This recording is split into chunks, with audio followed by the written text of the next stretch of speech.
Hello and welcome to Unparliamentary Language, a podcast that doesn't even know what day of the week it is anymore. And how are you, Rob? I'm very well, thank you. How are you? Yeah, not bad, not bad.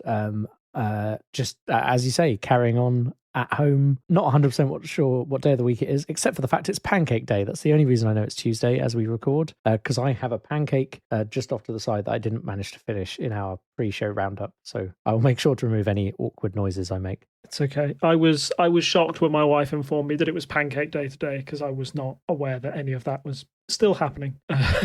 So much in my own little bubble I am. But yeah, no, it's been refreshing to have. I've also had pancakes today. It's nice. I always have. I don't know if you have this experience. I want to eat all the pancakes, get to my third pancake, and then absolutely just stop. My body shuts down and says no more pancakes for you. And then I just regret my life choices for the next hour to 2 hours. But yeah, no, I'm getting over that pancake slump, and yeah, ready to get into the headlines. I've had too much sugar, so expect me to fall apart midway through the episode.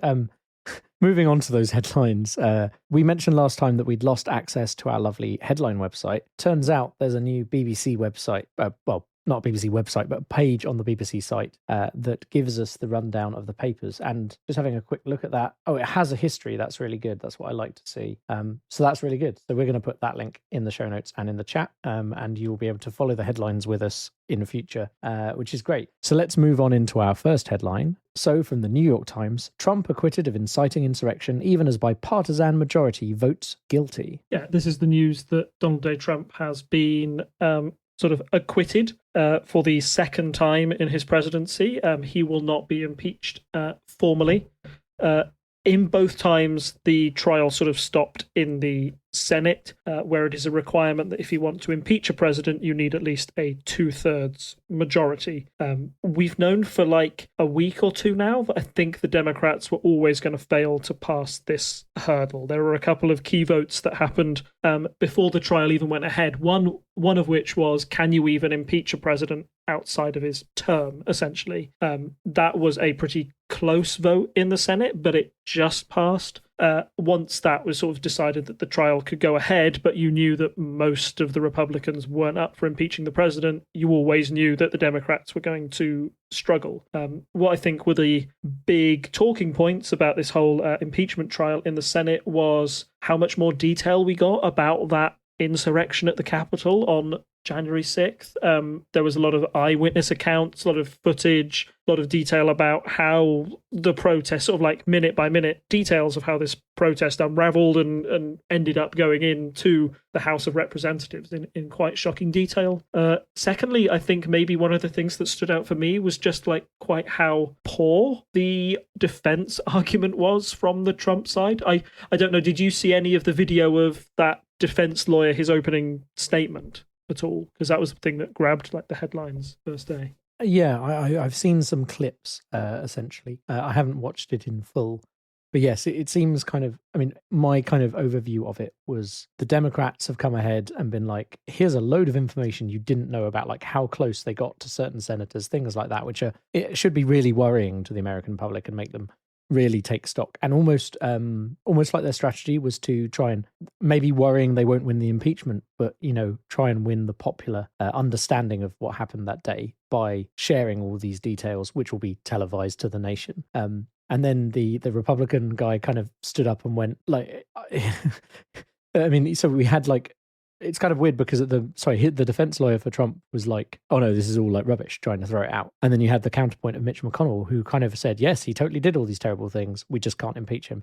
And like, it was really different speeches. Like, it was very strange. Yeah, and it was just, I found that it was kind of typical Trump, wasn't it? He'd struggled to get a lawyer to represent him even, and then the one he picked didn't seem to be an expert in constitutional law. And their arguments weren't necessarily that Donald Trump didn't incite this violence. It was more along the lines of, oh, you can't actually impeach him at this time. This is unconstitutional. In the end, like I said, it was going to be a big battle for Democrats. And although they did fall short of the 67 votes needed to convict, I think what was significant is they got at least 7 Republicans to cross the floor and vote guilty, which is historically the most amount of senators from a president's party to vote against them in all impeachments that have happened throughout US history. It kind of shows that Donald Trump is still quite a divisive factor in the Republican Party, even though a lot say that they clearly want to back him. I think the most frustrating thing for me was, so you've got Mitch McConnell, who's the Senate leader.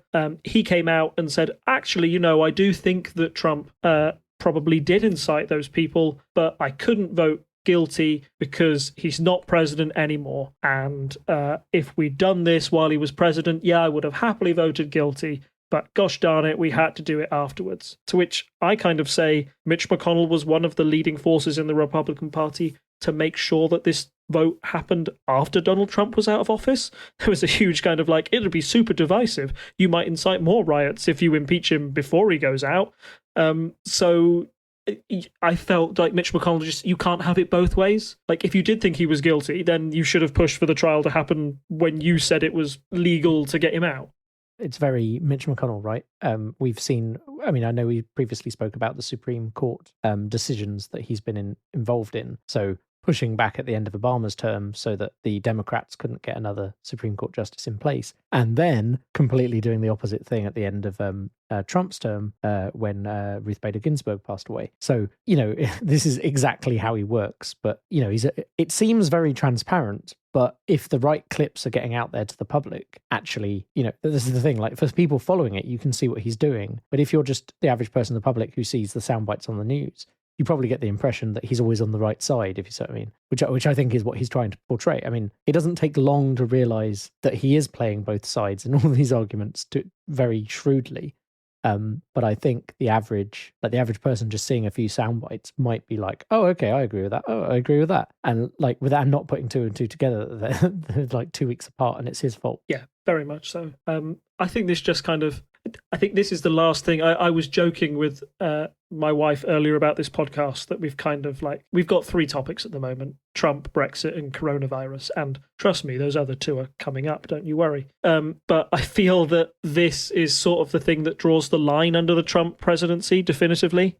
I'm hoping it'll be the last bit of big Trump news I have to talk about in the next 2 to 4 years, fingers crossed that he doesn't run again or anything, but it draws a line under it. And I think it was really weird that there were some reports that Trump was sort of frustrated with the defense and how they performed, but we never got that insight into his soul or what he was thinking because he's not on Twitter anymore. He wasn't able to rant and rave like he usually does, which was kind of nice, actually. It meant that this was able to go a lot more smoothly or without apparent outside influence. So, yeah, although he wasn't impeached, I think it's fair to say that this was definitely not although some members of the Trump family were claiming it as a victory. I know that Donald Trump Jr. tweeted the phrase 2-0. It's probably it's the one thing he doesn't even like football. Exactly. It's the one thing you shouldn't brag about. It's a very odd thing to happen. But yeah, fingers crossed this will be the last time I mention Donald J. Trump on this podcast.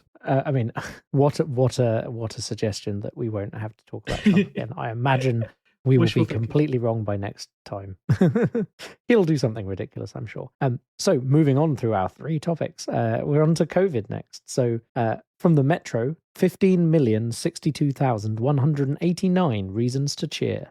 This is about the sort of vaccine success that's going on in the UK. There's not much to be happy about with coronavirus in general, but it does seem that the UK seems to be leading the charge in getting a lot of their citizens vaccinated, with up to 15 million done now by mid-February, which, considering the first doses of the vaccine were administered in early December, I don't think that's bad for 3 months. Also, considering it seems to be going pretty well. That's approximately 23% of the population.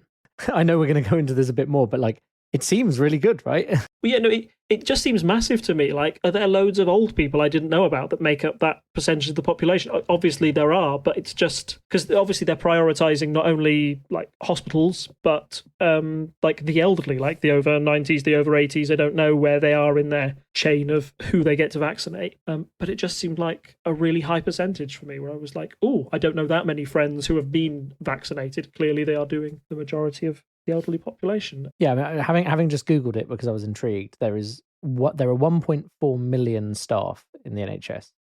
So the NHS only represents a 20th of that overall number of people. assuming everyone in the NHS was vaccinated. So it's going to be a lot of care homes. Obviously, there are some vulnerable people who've already received the vaccine. But in general, I think my impression of it, I mean, obviously, we had a slightly different experience because we got it as staff at hospitals. But the thing I found kind of interesting is how many people I know have started to get it who aren't NHS related. So and I think today it was announced there's a further 4 million people have been put onto the kind of shielding group and therefore can get the vaccine. So I think that group is a lot larger than people might suspect when they hear about shielding. Like we have a few friends our age who, for various health reasons, are. But there are so many reasons you can be on that list that actually I think that's probably where a lot of that's coming from. Admittedly, we do have quite an old population. I don't have the demographics of the UK in front of me. But yeah, it's a big number. It's a good number. I'm glad that one thing has been working. Funny how when you give something over to the organization that's designed to do it, it actually works as opposed to getting your mates to do it. Yes. Yeah, that would be... I know lots of comparisons have been made with the apparent non-success of Test and Trace. 22 billion or something was the figure that I read, which is double the amount that we were giving the EU. And, which ones had more benefit, you decide. But still, there is lots of discussions to have about private contracts. I haven't got into depth of it in this episode, but I know it's something that Channel 4 was doing some excellent reporting on earlier this week, and I think it's likely to be one of Keir Starmer's biggest attack lines when it comes to how the government has been dealing with this, the amount of public money that's gone to private organisations and their relative success that they've had with what they've been given to deal with. There's a discussion to be had there about has that money been spent wisely, but like you said, if this vaccination program that seems to be happening entirely through the NHS appears to be going incredibly well, and yeah, it's just one of those. It's a rare COVID good news story, and I think it's really good that it's making headlines here. So in more COVID news, from The Times, travellers may face 10 years in jail for lies about travel. Yeah, this was kind of like the stark news that the government was planning to jail people for up to 10 years if they lied about where they'd come in from. For example, if they come in from one of the banned places, not like banned places, but South Africa, for example, has its own variant that would be on a COVID watch list, which means that you've got to be truthful about where you've been, so when you come back, you can quarantine responsibly. It turned out that a lot of people haven't been honest with those answers, and of course, that puts people at risk if you do that. So the government seemed to be getting very tough by saying 10 years in jail for lying about that travel. Now, to me, that does seem incredibly strict. Like, there are sentences for much worse crimes where you can get a far lower sentence as standard. And I think even Labour leader Keir Starmer, who clearly has a background in law,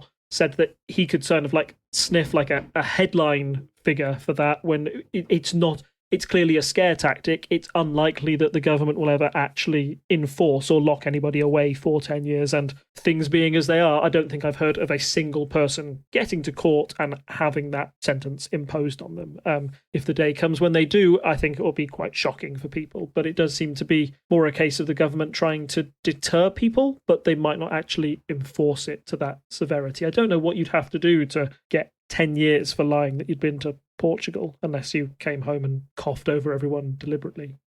It's just slightly bizarre. So yeah, that's one way that the government has been trying to deal or trying to put people off being dishonest about their holiday plans. But to me, it seems like a little bit of overkill, or somebody has gone for the headline figure rather than thinking of the actual practical application of that law. I don't think I have much more to add on that one. It's just, yeah, sometimes there's a lot of things about perverse incentives in economics that can apply to these things. Like sometimes you kind of have to have a ridiculous sounding thing to stop people.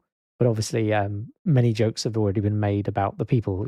They're in jail. Or what are you in for? Oh, I said I had to go to Magaluf for essential purposes. That kind of thing. Yeah. Like, it seems absurd, but the idea is to put people off, right? And I'm sure some people will still do it. And the thing is also how they, like in a lot of cases, I imagine it'll be hard to prove. It's just one of those things where it might not have as much, it sounds impressive, but actually it has no teeth often. We've been finding throughout this entire crisis. So moving on from the Sunday Express, and I think I have to do this appropriately. Give me a second to prepare myself. This must be the final lockdown. I think that's how they intended us to read it, right? Definitely, yeah. I think historically, Sunday Express, big fans of Europe. Definitely how they intended that. Yeah, I think there's been a lot of talk about this recently, about rumblings that, we're in a lockdown currently. We're not going to see a way out of this lockdown until March at the earliest. I think that's when the government has said that pupils are going to start going back to school. And a lot of people generally getting fed up with the whole concept of lockdown. So they're kind of looking to the Prime Minister to say, look, vaccinations are on the up. If we vaccinate the entire population, will this be the final lockdown that we will impose? I was musing on this earlier, and I think one of the reasons people are so fed up with lockdown are the first one, we talked about this a little bit before, but the first one was kind of like 6 weeks, 8 weeks. We were all in it together. We were all in it together. We got out. We had a summer where we could go outside and it was nice and sunny, etc., etc. It very much felt, it's amazing to look back on that now and how much it felt like things were opening up in the summer. We had our understanding of how things were going to work. And, that is such a different feeling to how we suddenly felt when we went back into that second one. Yeah. And I think it's going back into that second one.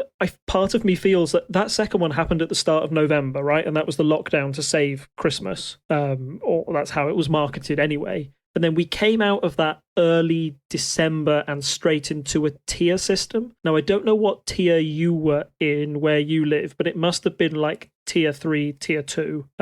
We were 2 and then we got moved up to 3. We didn't spend very long at 2 in the end. Yeah, precisely. Like we were in 2 long enough for plans to be made, but not enacted upon to meet up with people following the guidelines. Yeah. So you went from tier 2 into tier 3. For some people in areas like the Midlands or the Northeast, they went out of lockdown straight into tier 3, which some people have already described tier 3 as being a kind of lockdown anyway, with how much meeting people is restricted, etc., etc.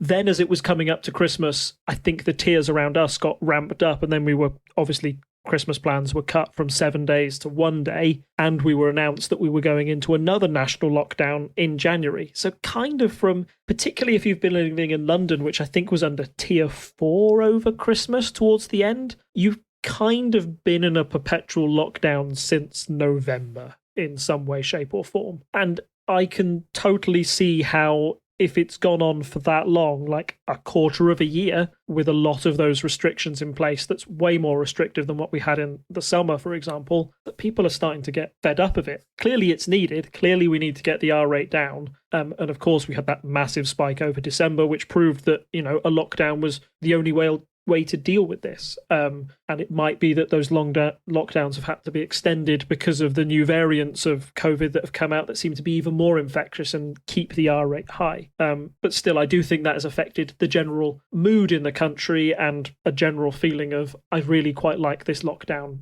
to end. If it was all safe, yes, please, I'd really like it to end. And not many people are looking forward to the prospect of another one happening. So Boris Johnson has been pushed on this.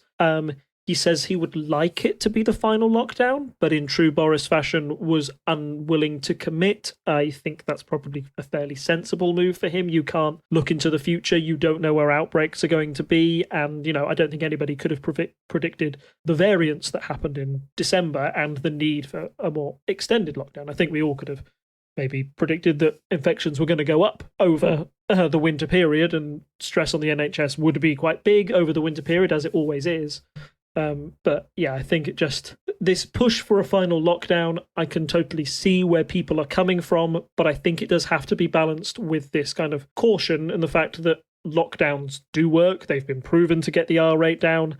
And if we are in the situation where the infection rate is going up and hospitals are under stress again, I think lockdown is again the only way out of it. I don't think you can sort of like push on through it. I don't know of a single place in the world that's followed that same strategy and seen it working. So I just wanted to touch on that. That appears to be a mood that is coming up, particularly amongst a lot of backbench Tory MPs as well, who are kind of wanting to have Boris Johnson sign his name against something to say this will be the final lockdown. But yeah, I don't see it happening. I don't see the government making that kind of concrete prediction when, as with everything with this virus, it's so unpredictable in the first place. Yeah.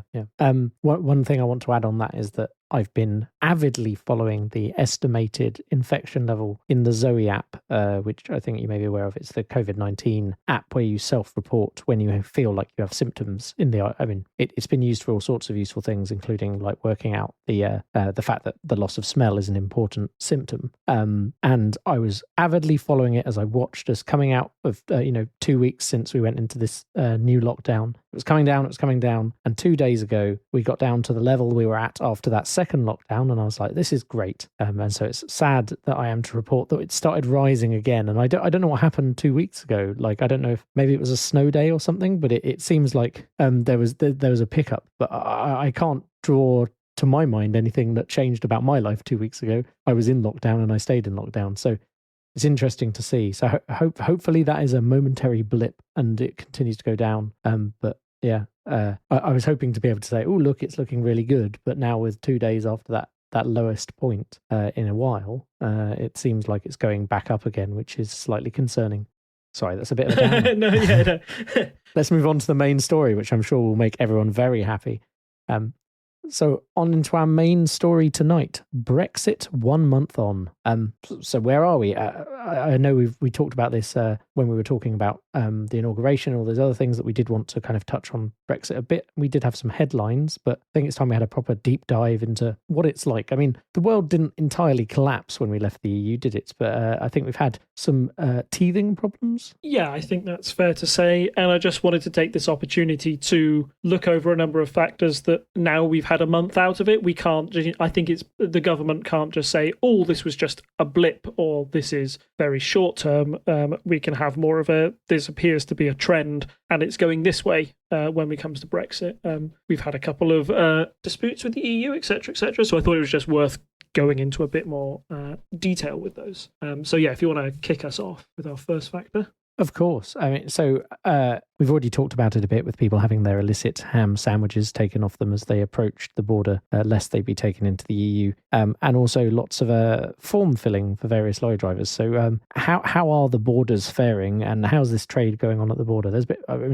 Without the excitement of the vaccine stuff going on from the EU, what is there to talk about now the dust has settled a little? So the big figure that came out in one of the Sunday papers from the Observer was that the volume of exports going through British ports to the EU fell by 68% last month compared with January last year, which the Observer has attributed to problems caused by Brexit. So essentially they are saying that there are lots of goods still being held up, or that the demand has gone down as a result of Brexit, and clearly we've talked about a lot of paperwork, etc., that was holding up vital goods and services. They're also saying that a lot of those lorries that are coming in from, although lorry traffic is, the government has claimed that lorry traffic is relatively the same compared with last year. It's about the number of goods exchanging hands. So a lot of lorries might be going from the UK into the EU fully loaded, but when they come back, they're empty. And maybe in the past, they would have been used for another trip to bring goods back into the UK. So that clearly shows a massive fall. Like 68% is 2/3. That's a hell of a lot. I think one thing where these figures are slightly misleading is you've got to remember that the pandemic has affected the entire world and how much is being spent, for example. So it is also likely that there will be less trade over the border because of effects of COVID. And we've kind of mentioned this before when we've been talking headlines. The effect of COVID and the economic impact that's having, I think, is clearly masking some of the bigger impacts that Brexit would be having if we were in a normal, I'm doing bunny ears around the microphone, but you can't see it. I can imagine them, Rob. If you're doing it in a normal situation. But yeah, I think that headline figure, that 68% fall off in exports, is huge. And when the government kind of said that this would be a big boost for trade and borders, and the fact that that isn't happening, at least in the short term, I think that reflects that is a figure that we will have to continue to monitor as Brexit continues, particularly if we do start to see an upturn in the economy and vaccination proves successful and we can get out of lockdown, etc., businesses start opening up. I'd like to see those comparisons in months going forward. Clearly this is the first month and it could just be a blip, but it's not a great place for Brexit to start with that big headline figure. Yeah, I mean, it would be good to be looking at, say, April, I imagine, would help give us a clearer picture, because that's after, like, that was the first lockdown, so I suppose that's the worst it was from that point of view, I would imagine. That's a very good Everyone point. was stuck at home. Yeah. So if we compare that directly, then we might be able to try and tease out what percentage is down to Brexit compared to the pandemic. But we'll have to wait and see. With that, I suppose. So next up, we have discussed this a little bit already on this show. Food, mostly fish.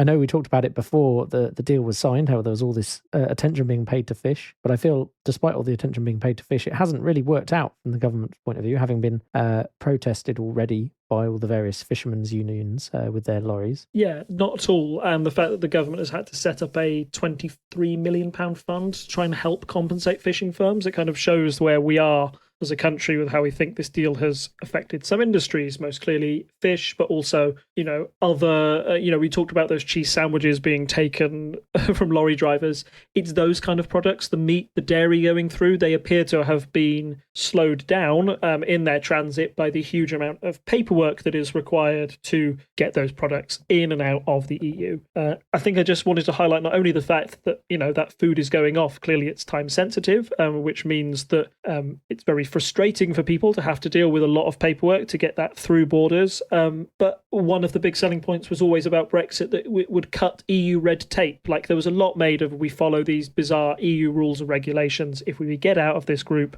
we'll be able to make our own rules and stop the bureaucracy. That might be true internally, but when it comes to trading with the EU, guess what? It turns out that regulatory alignment was actually really super useful for a really quick exchange of goods and services. Hey, who knew?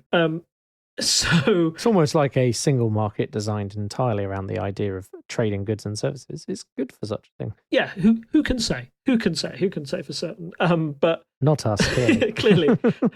But that is, there is a BBC article where it was like something like 71 pages for fish to get something through. It does seem like a ridiculous amount for that kind of basic trade to happen, and it's clear why that would put off some firms, particularly smaller firms, getting their goods and services to trade with the EU. So that's one of the big impacts that we've seen in the short term. It might be that continued negotiation with the EU about those factors will help to reduce the time that food is taken through. And clearly a lot of this is off the back of a deal which we said at the time was like maybe rushed, or hey, usually these trade deals take 7 years to get through, not the 2 that we had, or the very condensed time period that it took in the end to get something through before that final deadline.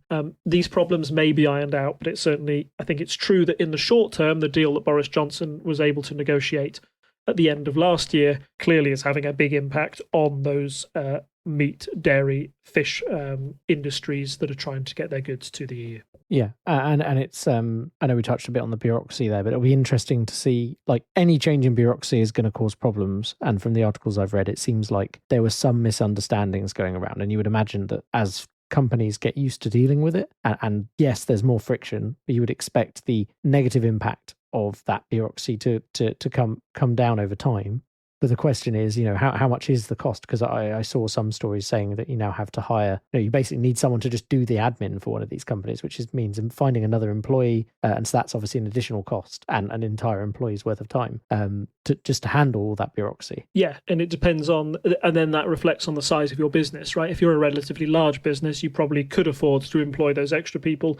If you're a small person who was just getting by before, and have been promised that Brexit was going to be a boon to your industry, and actually in the short term it's a drain, then that's clearly going to cause lots of issues. And that's why we've seen the government set up those funds, I think, to try and get the fishing industry through this, what the government would hope is a short-term problem. We'll have to see. Again, it's one of those ones where compare it in April, compare it in 6 months, but clearly what's happened in the first month clearly hasn't been good. I don't think anybody in the fishing industry would turn around at this moment and say, hey, this has been a great deal for us. No, definitely not. No. So next up, more border and kind of related woes, I suppose. I mean, it all is. I mean, essentially, we've created a border. That's the problem. But online shopping, or I suppose any shopping, it doesn't need to be online. You could do it over the phone, though I imagine most people are doing it online. You're now getting charged VAT on goods coming in from the EU. Yeah. So, like, previously, before Brexit, you would have paid VAT at a rate charged by the country you bought the item from. And more importantly to you, you may have seen that when you clicked on that thing when you bought it at point of purchase. So it was very clear how much you were spending, and when they came to you, no problem. What's happening with a lot of firms now is that VAT is being added after the fact, particularly for any item over £135, which means that there can be up to 20%. There can be up to a 20% charge when that package arrives at your door. So you might have ordered something, it comes up to a delivery driver. Oh yeah, by the way, you've got to pay the VAT on that. That's an extra £80 on the thing you've already paid £200+ on, or whatever it is. And there have been newspaper reports of people essentially like refusing to pay the money, and the delivery driver then driving off with that item because they can't legally give it to you. This is clearly causing a lot of problems, not only for personal consumers, but again, small businesses who may have been caught out by this charge or not prepared to pay the extra as a result of Brexit. So I think it's just one of those smaller things that particularly, clearly I can see why the government wasn't advertising this fact as one of the benefits of Brexit, because clearly it's going to make things more complicated. But I think it is one of those things that would have caught out a lot of people in the short term. And if your accounts weren't adjusted to, accept this change in VAT or how it's applied, or where you're going to get I've always got suppliers in Europe who gave me this thing, now I might have to find a new supplier if I want to stay in business, etc., etc. It complicates things. So once again, I think that is another thing that's been around kind of like negative, particularly for small businesses that have had to deal with these unexpected charges in January. Yeah, so I mean, this is definitely one of those stories where there's a lot of anecdata going around. I don't know anyone who runs a small business that's been directly affected by this. You see a lot of stories going around. I know there was a story of a bike shop that's not shipping to the UK anymore because of the fees, and there's other things going on. It's interesting because actually it's not just the EU who are now having this. So the idea is to basically save us time processing customs stuff. So VAT is now supposed to be charged ahead of time by everyone. So it's not just the EU, but it actually is affecting also stuff coming in from the US and other products. It's just a general change to how VAT is handled by the UK. And that's interesting because there are a few podcasts I follow about very kind of specific topics, like buying fountain pens and things like that, where lots of people buy stuff from the US and import them. And it turns out actually the US, despite you think, the US, they're going to be really confused by this because they have a completely different tax system and what's this, but actually because they already have different taxes for every state, which makes sense when you think about it, but is also kind of mind-boggling. So, like paying a different tax rate in Surrey compared to Shropshire.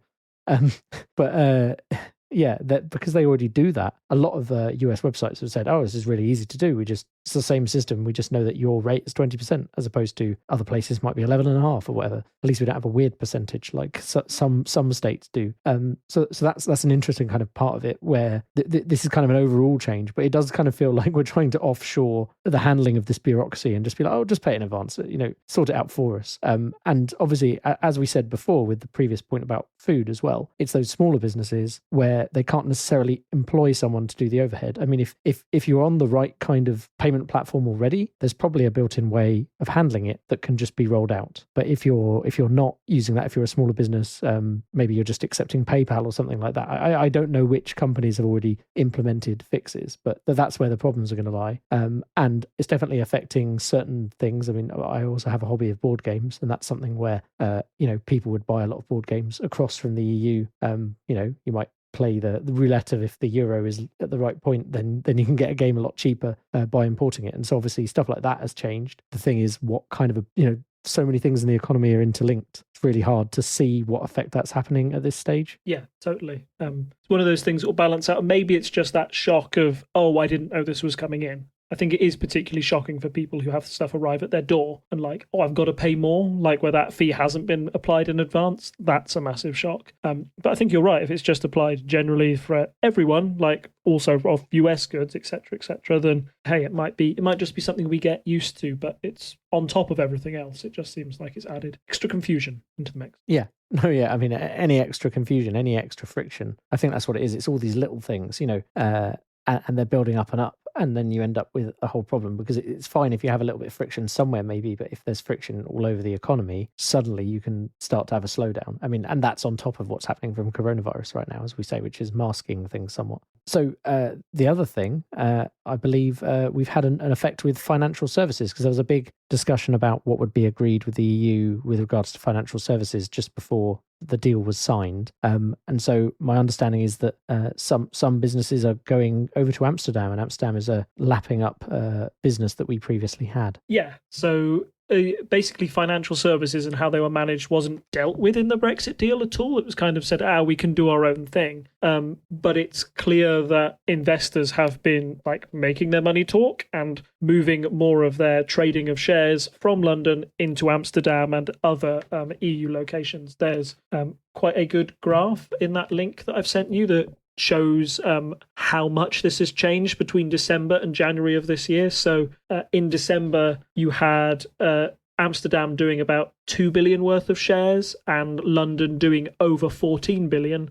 Now in January, Amsterdam are doing closer to 9 billion in shares and we're about 8.5 billion. So that it shows quite a dramatic rise for people moving to Amsterdam and seeing how many people are taking their trade there.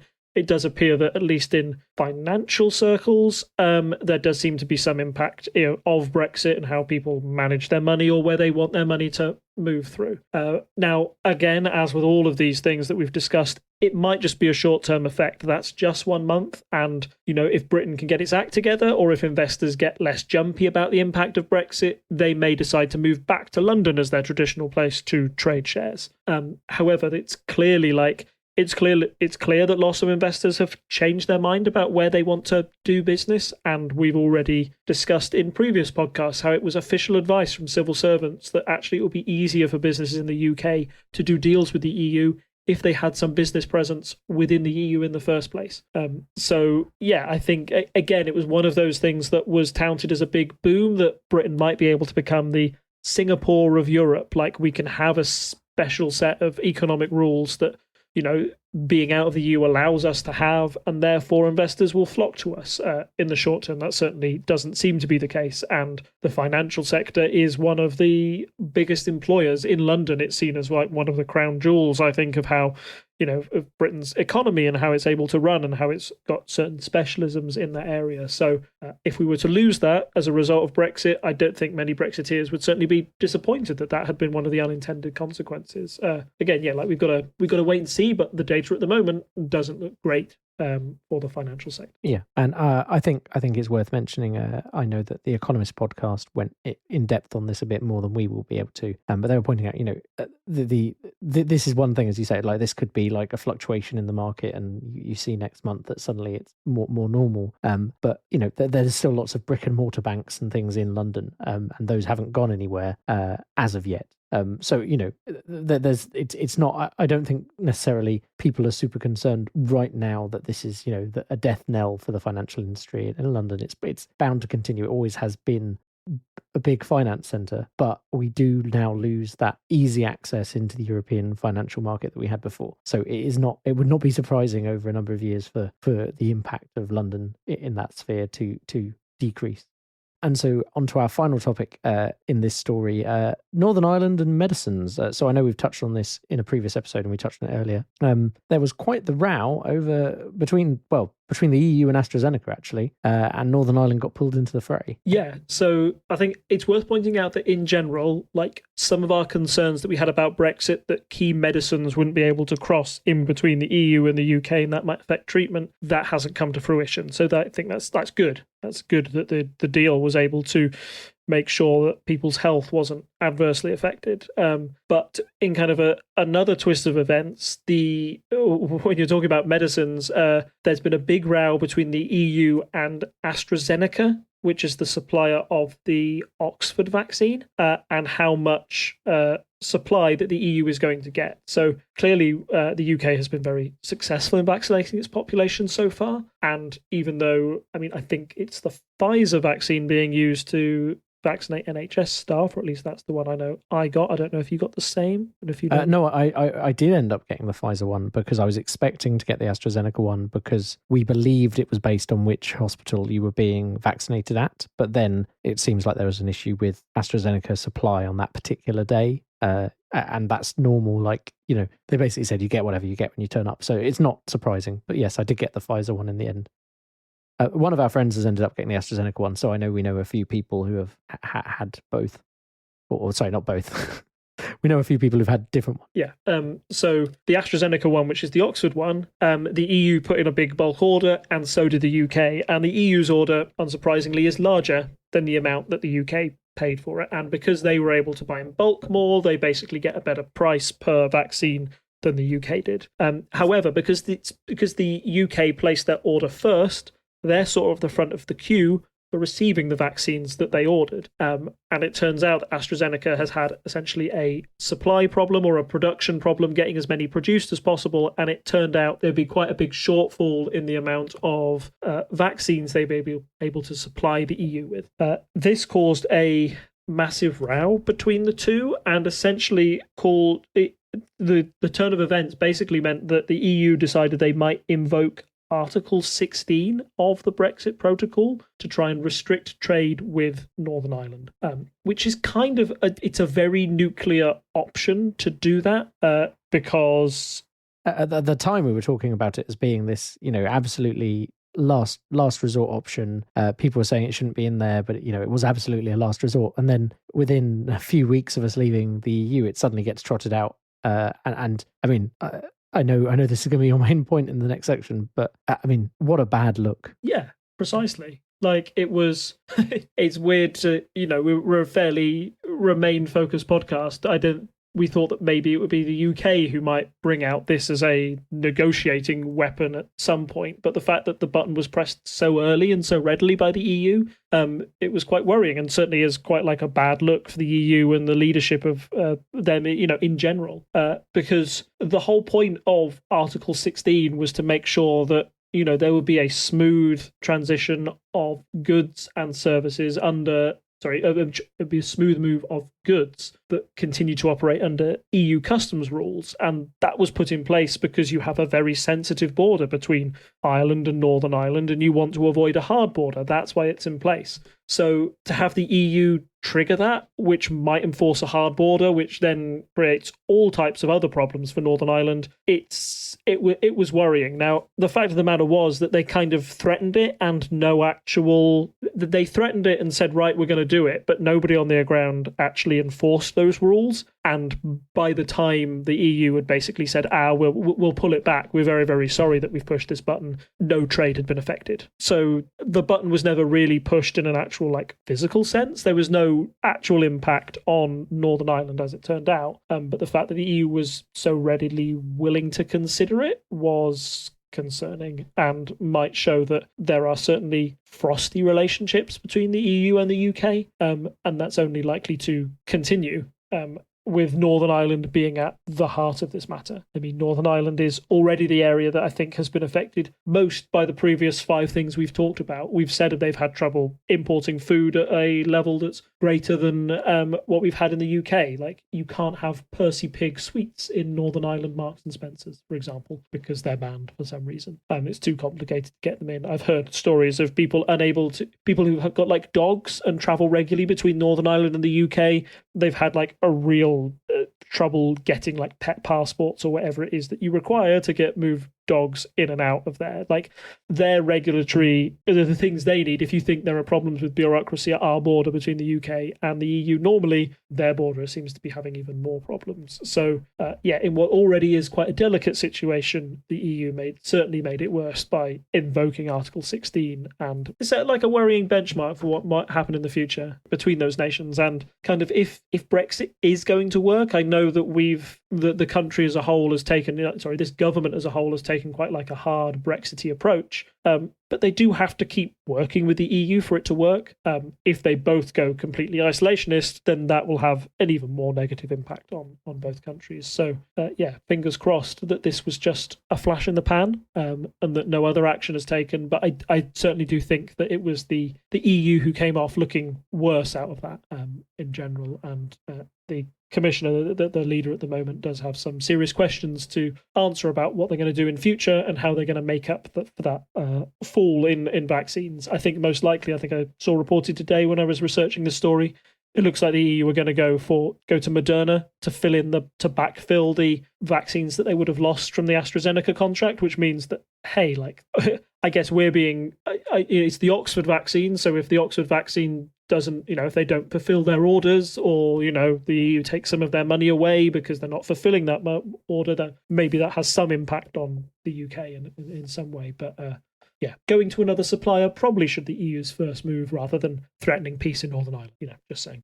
Definitely, and I mean, it was such a top of the list item. During all those negotiations, we kept mentioning it. We were like, you can't mess up the Northern Ireland peace process. All of this, but by doing this, and then. And also, I think, the two most shocking things, one, that they did this in the first place, very much getting off on the wrong foot. The fact that they didn't tell one of their own member states about it seems also very worrying. It does sound like it was like a bureaucratic slip-up, but it is definitely, the wrong foot forwards so early on into this new relationship. Although I think one thing we should take away from it is, like, you can't expect the EU to play nice with us necessarily. Just, they will follow the rules that we have. But, the EU will look out for the EU. Like, this is what we said, before all this happened, in general terms. We just didn't realize it would be so specific and so early on that something like this might almost happen. Yeah, it's like the fact it's taken 1 month for this to happen is like, oh no, like maybe we should be friends again, like, or at least get off on a better foot, because that's not the way to start a functioning relationship outside when we're outside of the EU. So I don't think we have any particular polls we wanted to look at this week. I know we mentioned last time that if there's a poll that catches your eye, please send it our way. But we haven't got anything in the show notes for this week. You can, of course, email us ideas for polls, interesting polls you've found, at unparliamentary@tinkertailorsoldiersponge.com. But I think, other than that, I think it's our usual outro. So thank you, as always, for listening to us talk about politics. Thank you, as always, Rob, for joining me and filling me in on the various political things I wasn't necessarily aware of. And you can find us in all of the places. If you go to parliamentary.observer on our website, you will find the show. You'll find links to everything. You can go from there to Reddit, Facebook, Twitter, all these other places. Instagram, where we sometimes post little clips, or sometimes I just post myself reading Private Eye. And of course, you can find us on all of the various podcast apps. If you like this episode, do share it with a friend. Tell people why you like us and why they should subscribe, because the best thing is just having more listeners. And of course, if you can afford to and want to support what we're doing here at TTSS Productions, go to patreon.com/TTSS. And after all of that, I don't think there's anything else left for me to say other than it's good night from me. And it's good night from him. Bye. Bye. Bye. Bye. Bye. Bye. Bye.